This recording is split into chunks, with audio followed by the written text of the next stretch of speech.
this tells me that Gideon knew his role.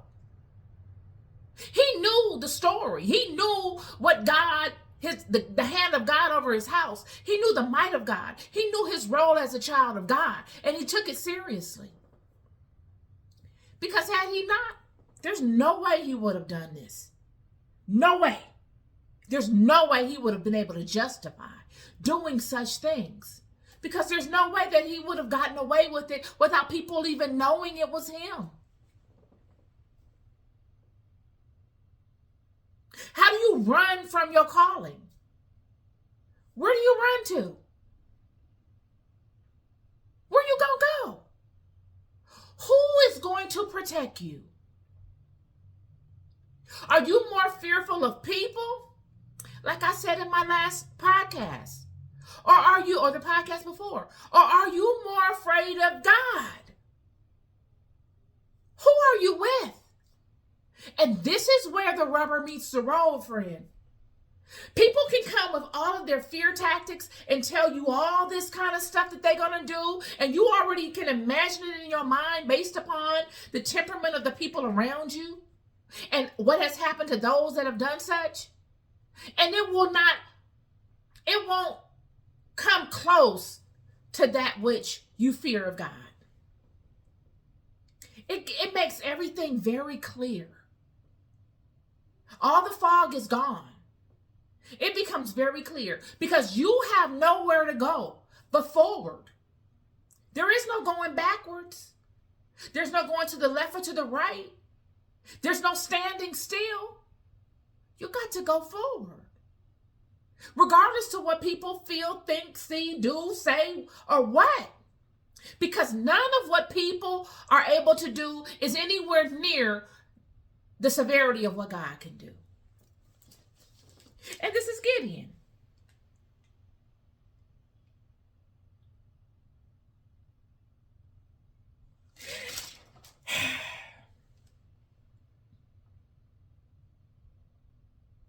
Nonetheless,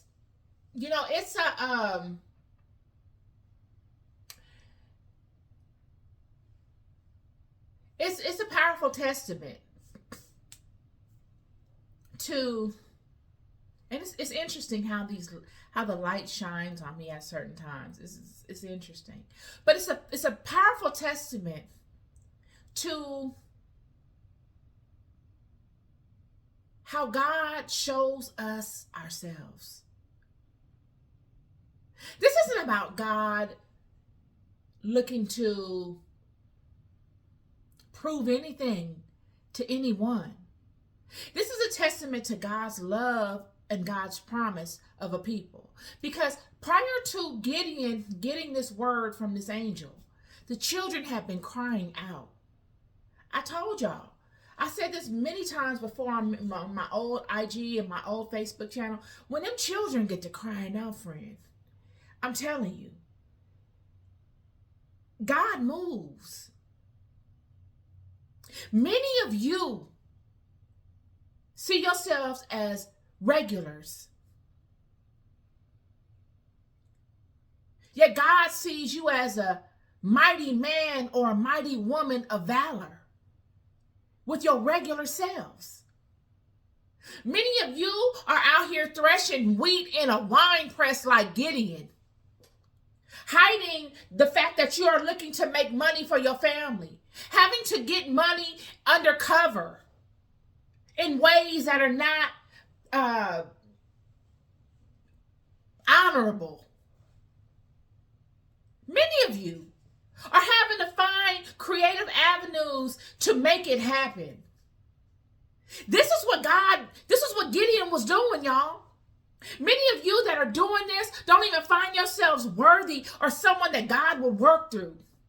God came and found Gideon threshing wheat in the wine press. Gideon is getting money in a way that many people would never expect God to honor, nor for a man to do. This is metaphorical. Many of you that are out here robbing Peter to pay Paul, many of you that are out here cutting corners to get stuff done just to feed your family and to create a livelihood so that you can live honorably. God sees you. God sees your heart. God knew you before you were even born. And throughout your whole life, God has protected you. Regardless to whatever pits you fell in, regardless to whatever lessons you learned along the way, God has been with you. It has been that protective aspect that has guided you. Even though you got your hands slapped and you had to go live in caves and you had to go underground and you had to go hide and get money underground, God was still with you. And God loves you the same. And God will come and say, and send someone like me to remind you of God's love over you. You condemn you. God is not condemning you. You are allowing the world to put that jacket on you. God loves you, friend. God respects you. God respects the honor and the integrity of your hustle. Regardless to how it looks, regardless to what kind of mess you may be in, God respects it. God came to Gideon and called him a mighty man of valor. And Gideon's response was, how are you going to come tell me I'm a mighty man of valor? God has turned his back on us. God is not even thinking about us. We're the least of everybody. God has forgotten us. Yet God will use Gideon to do monumental things. One man. I'm telling you, this story of Gideon is phenomenal.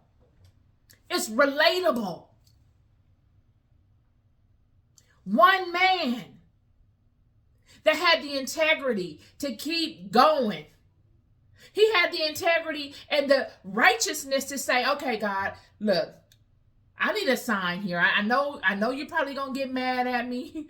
I know, but I need another sign because this is a big task you're asking and I'm willing to go for it. But I just need to know that I got the right idea because I might have it wrong. Can you do that same miracle in another way? Because that's real stuff.